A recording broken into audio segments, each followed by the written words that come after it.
Hi, everybody. For today's episode of A Guy with a Scarf Even in Summer, which is a longer title, I'm happy to have with me a marketing expert that has a specific, if you want, focus on athletes, Thomas van Schaik. We met many years ago at a Sports Pro brand conference or marketing brand conference at the Oval in London.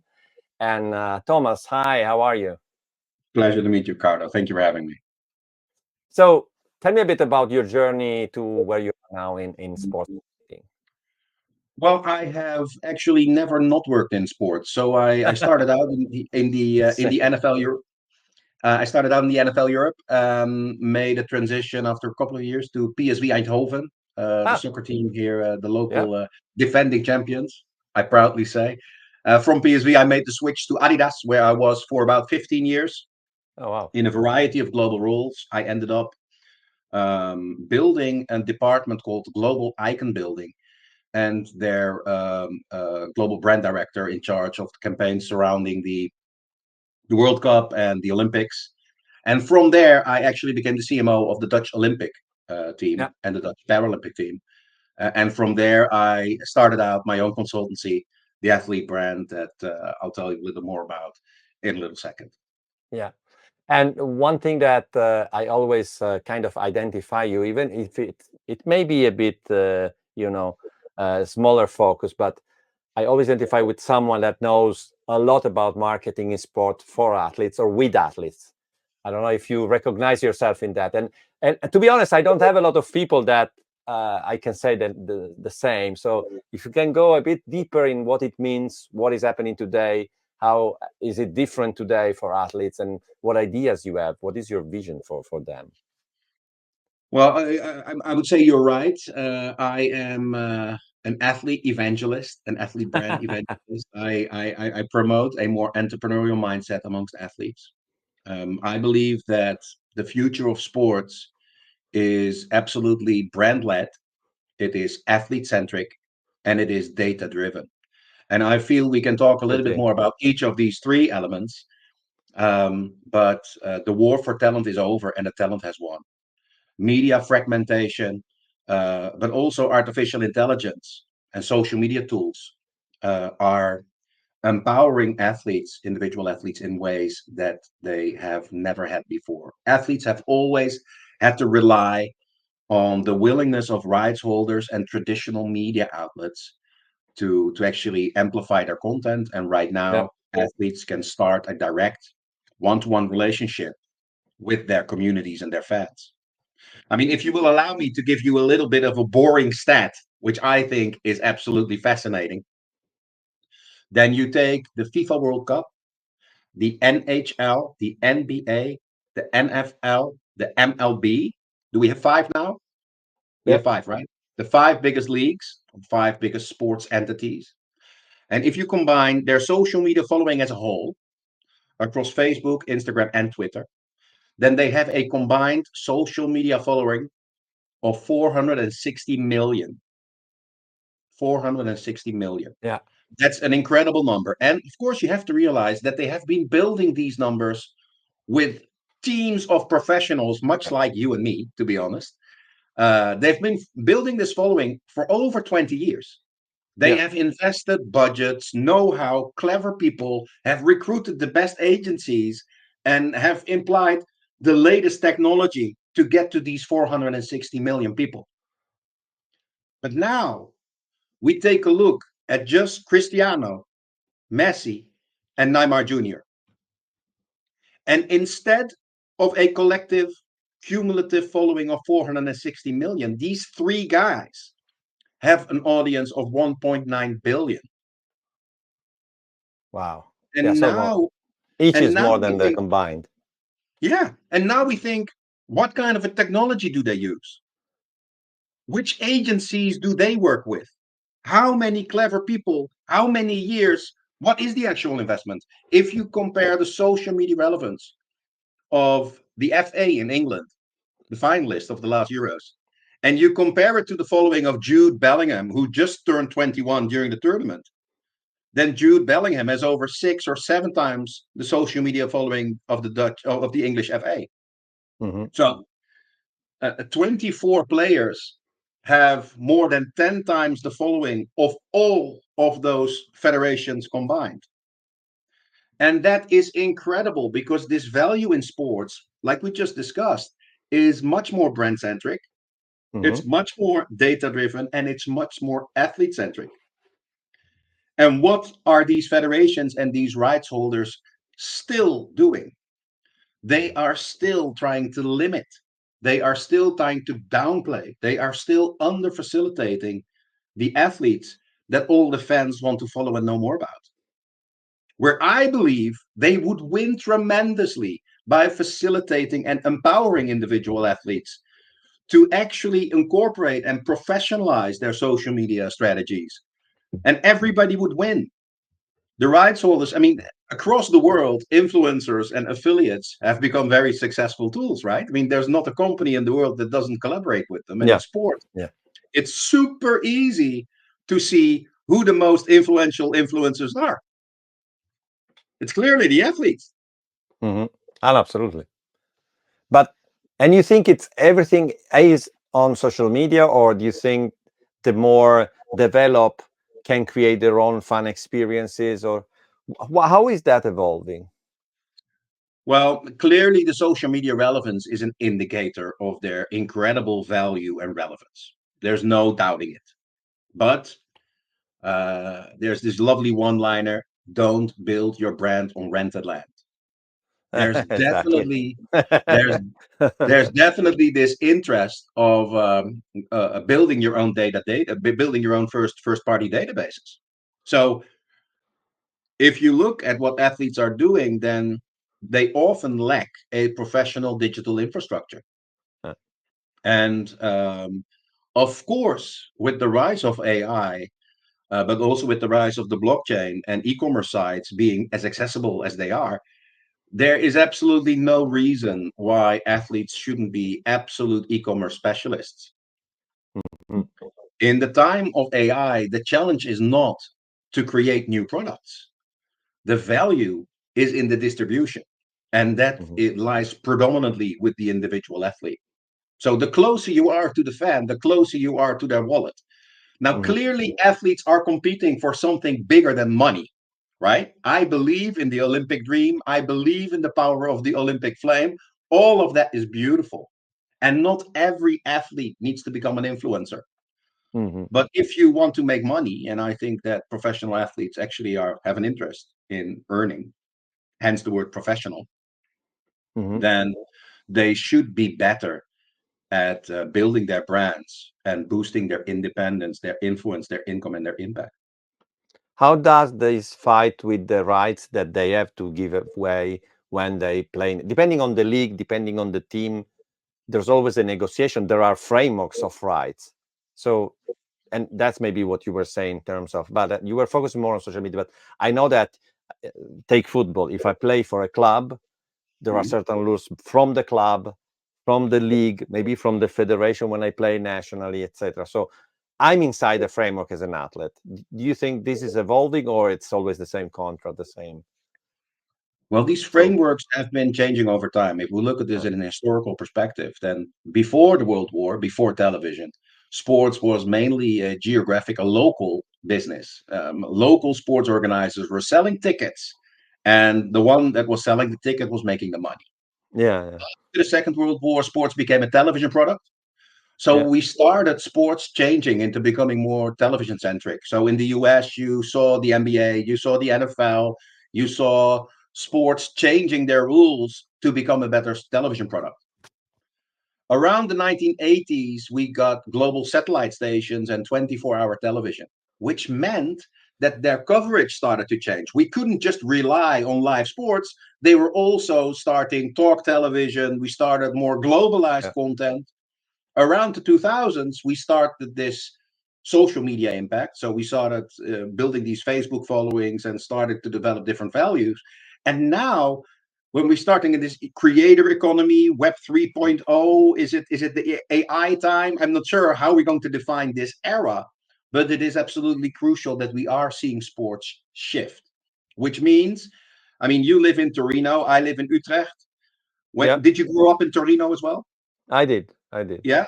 when you grew up in Torino, you were probably a Torino fan.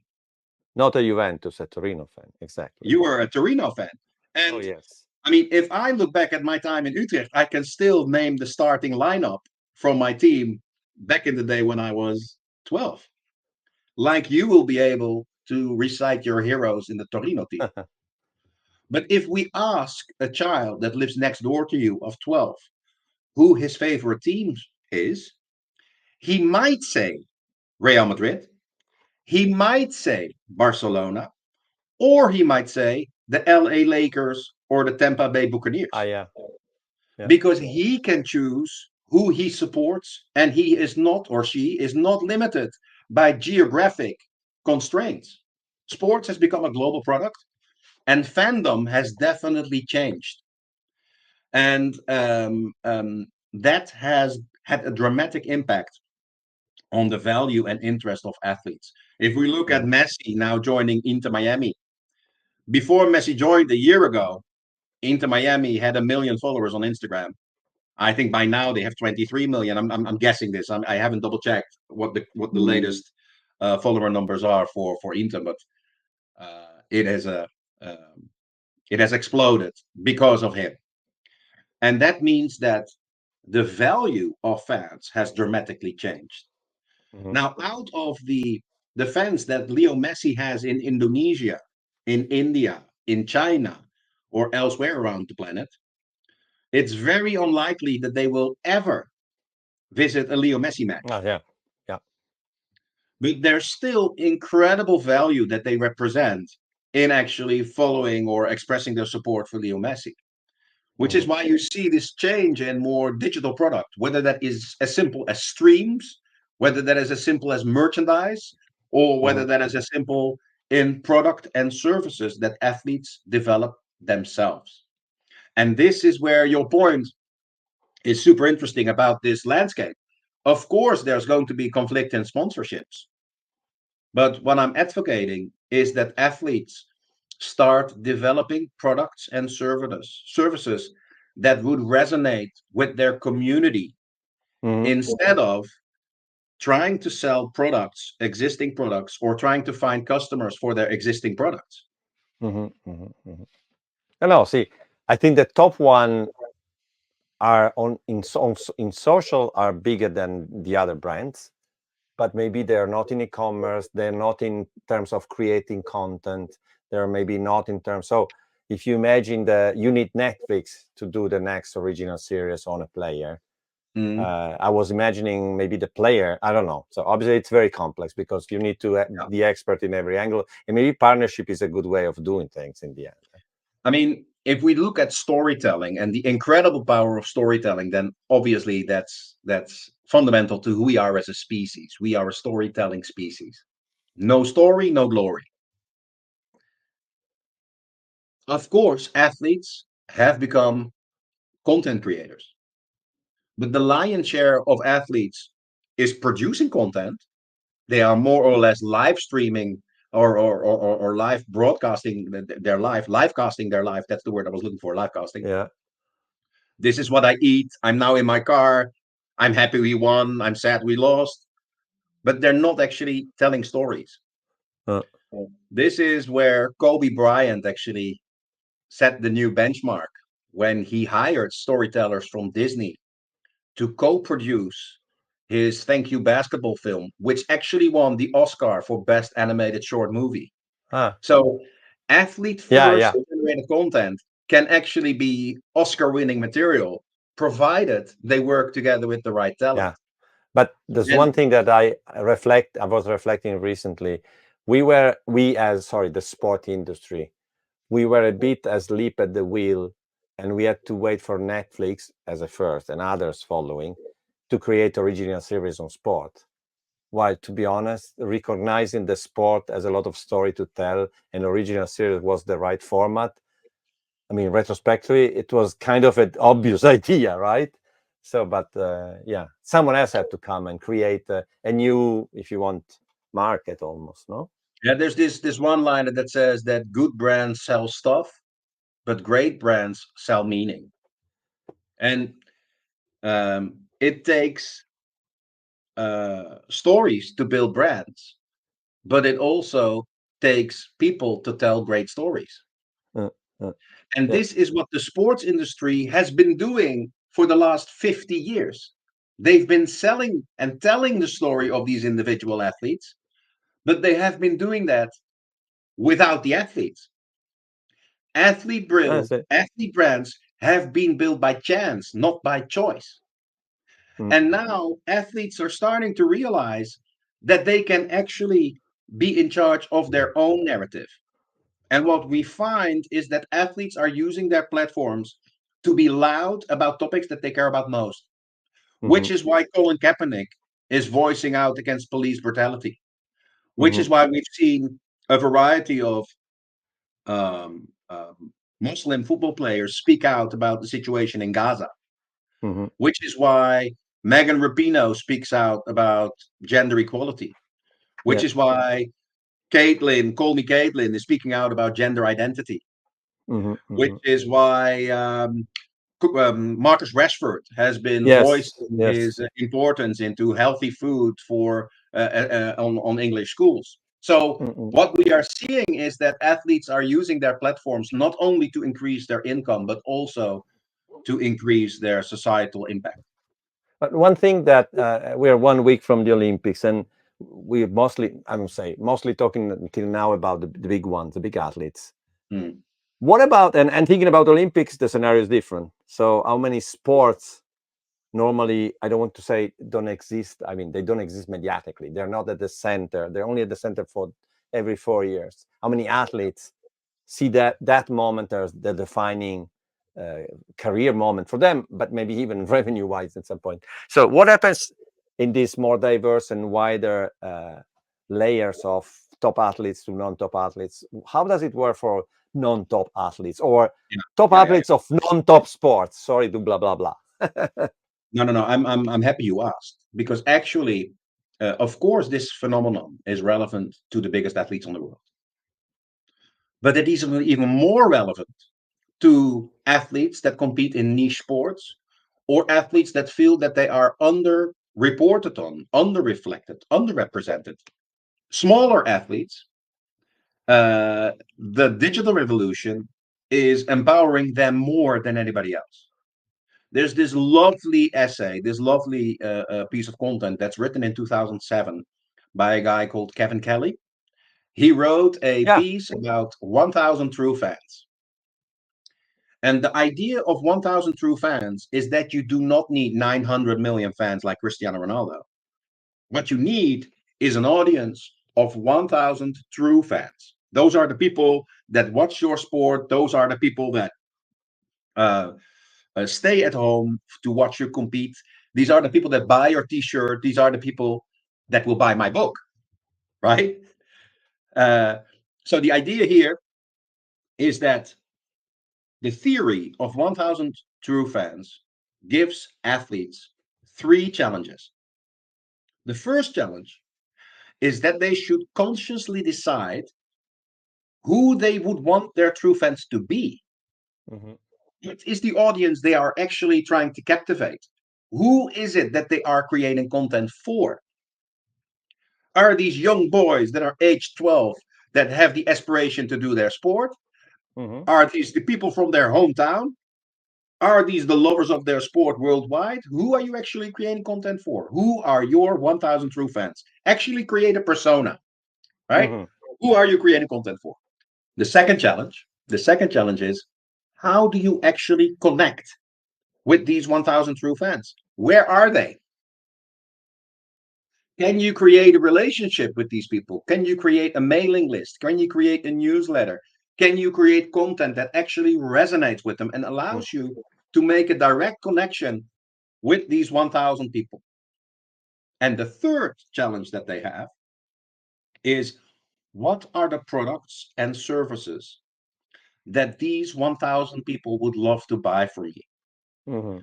How can I enable these 1,000 fans to spend €100 with me?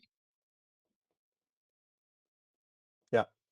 Once you have that in place, you can think about do I want 100, do I want 1,001 fans? Or do I want 1,000 fans to spend 200 euros with me? Are you creating a t-shirt? Are you creating a course? Are you creating a downloadable? Are you creating a token? What is it that you're actually offering your fans? Are you creating a Mm-hmm. fan day? All Mm-hmm. of these fans are spending money, and nobody is closer to the hearts, minds, and wallets of these fans than the athletes they support. Mm-hmm. Mm-hmm. No, it's And a great framework. yeah, I'm excited about this because if you're really a professional athlete, then the challenge of finding, defining, and finding your 1,000 true fans, I think, should really excite you as an athlete and as a business owner. No, no, but especially not related to athletes, but when I transition from generic digital audiences, website apps, to subscriber-based OTT streaming services, where you have each one of your paying customers is a single person that is spending money with you every month. The rationale for the choices you do in building a product, the user experience, the content, the customer service, it's totally different. You build this kind of empathy, interested empathy. So you have, there is another person on the other end, and you're doing things for them. So Yeah. it's similar. So instead of thinking I have 1 million fans, so who cares in the end? 1,000, the responsibility is there, right? Mhm. Yeah, yeah, I think it is super interesting. I mean, there's a couple of examples. There's a Canadian pole vaulter called Alicia Newman. She has, I think, about 20,000 fans on OnlyFans, Yeah, uh, who pay, I think, up to $15 every month. Um, of course, that's a model that doesn't appeal to everybody. yeah, But then there is a guy called Kurt Bankert. He's a quarterback in the US, or a retired quarterback. He's made an ebook that's yeah, called Football 101, which he sells, I think, for $50. He's selling thousands of copies of his ebook. There's Tom Daly, the yeah, British diver, who has this lovely, lovely company called Made with Love by Tom Daly, focused on knitting, yeah, patterns, yeah, wool, yeah, yeah, which now for his business he has over 1 million followers on Instagram. So yeah, you see all these athletes embracing a more entrepreneurial mindset and actually developing products and services that resonate with their audience, that are all based around their authentic interests. So yeah, rather than being just an athlete, I'm advocating that athletes build a more holistic presence yeah, where they can be focusing on basically five elements, if you allow me. They focus on their performance, of course. They're an athlete first and foremost. It gives them the credibility, but also their personality. They shouldn't be like everybody else. They should be like themselves. yeah, The third is their community, whether that is the people or the places that they care about most, whether that is the LGBTQ community, whether that is Black Lives Matter, whether that is women's power, whether that is the people of Torino, whether that is Italians. Who is your community? yeah, The fourth is passion. What are you actually passionate about? This is your free out of jail card. This could be anything, ranging from coffee to mobile phones to books. This could be anything, yeah, right? yeah, And the yeah, fifth one is monetization. And yeah, that is amplifying your partners, but also selling your own products and services. yeah. So it's a And direct to consumer aspect. So it's B2B and direct to consumer. It's the combined. exactly, Yeah. exactly, exactly. Yeah, yeah, yeah. And So wow. working with, yeah. I mean, what I find really really exciting is that usually what athletes tend to do is they do not tend to tell stories. They tend to livecast their life, and they are not posting often enough. Mm, And thirdly, they don't have a plan. yeah. Right. So That's the third one. every The athlete third one. agrees that it's important, but very very few athletes actually have a plan. And this has to Mm, do with the fact that the current industry and the existing entourage of athletes basically is not equipped for this new I know. economy. Mm, And of course, they have a deal maker and an agent, but it is very, very, very rare that they would either have somebody with expertise in brand building or expertise in digital infrastructure or digital marketing as part of their team. or even e-commerce at the end. Imagine. Let alone e-commerce. That's Exactly. even further away. Yeah, and Yeah. that's basically what I'm training athletes to do, what I'm equipping them to do, what I'm enabling them to do, and this is basically why we've founded the Athlete brand. All of that is super fascinating. But you mentioned a book. Tell me and show me the book, because I've wrote some self-published book, but never a published book. So I'm super envious. Basically, when I was working at Adidas, it was my role to take the plan of the athlete, put it over the plan of the brand, and then activate in the middle. Basically, that was the long and short of it. But as I was charged to do that, I found that athletes basically didn't have a plan. So I ended up making the athlete plan first and then placing it over the Adidas plan so that we could activate in the middle. Yeah. And it was always surprising to me that athletes basically didn't have a brand plan. And yeah, that sort of stuck with me ever since that day. And then when the Corona crisis hit, I started writing this book. And the Corona crisis, as you know, for everybody in sports, it lasted quite long. Yeah. It lasted too long. So for me, it lasted so long that I could write a book Oh, with wow. 600 That's pages huge. on athlete branding. It's called the Athlete Brand Book. It's well, like I said, it's 600 pages. It features easy to use brand building strategies. It actually includes ChatGPT prompts that are specifically made for athletes, so they can use the power of ChatGPT even without understanding marketing strategy. And it is made to help athletes build better brands and boost their independence, their income, their influence, and their societal impact. And yeah, as you can tell, obviously, I'm super excited about the content and about the opportunities that athletes have to basically do better and take a hold of their own futures and to build brands that last beyond their Ah, yeah, athletic absolutely. career. Yeah. So yeah, they have an incredible platform that they can use if only somebody would actually show them how to use it, and Yeah. that's what I Yeah. aim to do. That's what I try. Wow. Super cool. So I'll need to put my hands on the book at some point at the next conference. Yeah, no, I'll And be happy to send you. I'll be happy to send you a copy. It's called the Athlete Brand Book, and anybody can go to theathletebrandbook.com, and they'll be able to find information about the book and order it if they so want. Va bene, Thomas, it was a fascinating chat. And I am happy because the aspect of brands and athletes is possibly the weakest part of my knowledge in sports business and sports tech. So it was really fascinating conversation also for myself. I hope also for our audience. Thank you Well, for doing this, Thomas. I loved it, Carlo. Thank you very much. I hope that when we look at the Olympics, we will see new athlete faces, new athlete stories climbing on the stage, celebrating their wins.